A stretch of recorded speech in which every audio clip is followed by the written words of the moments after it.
Bom, vamos dar uma olhada em dois tipos de funções que às vezes aparecem que a gente precisaria conhecer. Uma delas é essa função, f de x igual a raiz quadrada de x. Já começa com uma ideia de que, se a gente está falando de funções reais, dentro de uma raiz quadrada eu só posso ter valores maiores ou iguais a zero. Então, o domínio dessa função, ou seja, os valores válidos para x, são todos os reais não negativos. Quer dizer, podem ser os positivos mais o zero. E aí a gente podia fazer um teste, uma substituição de valores. Vamos colocar aqui 1, 2, 3, 4, 5, 6, 7, 8, 9. Só para ter uma ideia do comportamento. x0, 1, 2, o que importa para a gente aqui é o 4 e o 9. Se eu pegar o valor zero substituído lá, a raiz de zero é zero. Quer dizer que a função vai passar por esse ponto 0, 0. Ou ela vai ter a sua representação gráfica começando nesse ponto, que lembra que valores anteriores a zero não são válidos. O domínio está definindo isso aí.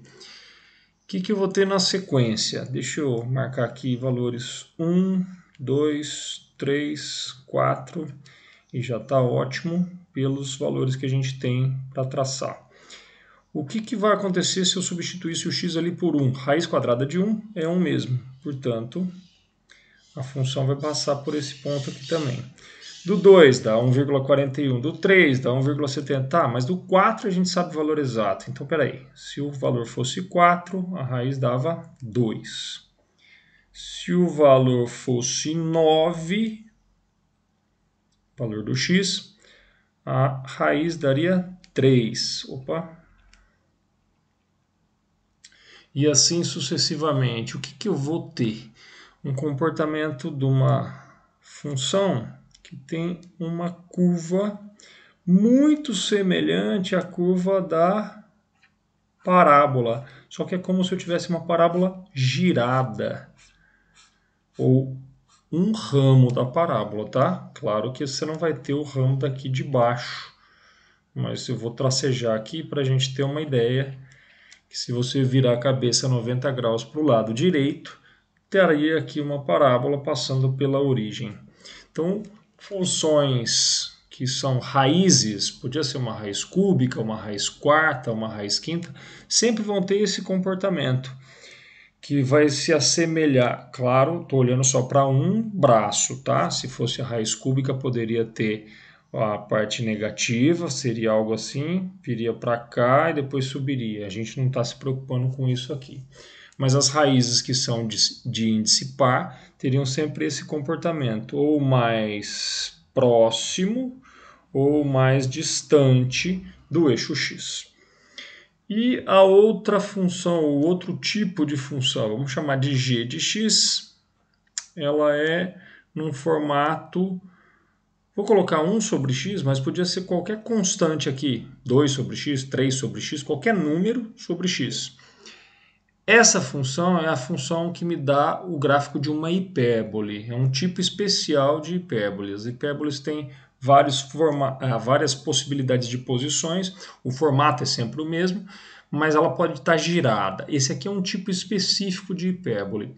Aqui também vale a pena a gente falar de domínio, que seriam todos os reais diferentes de zero, os reais não nulos, porque você não pode dividir por zero.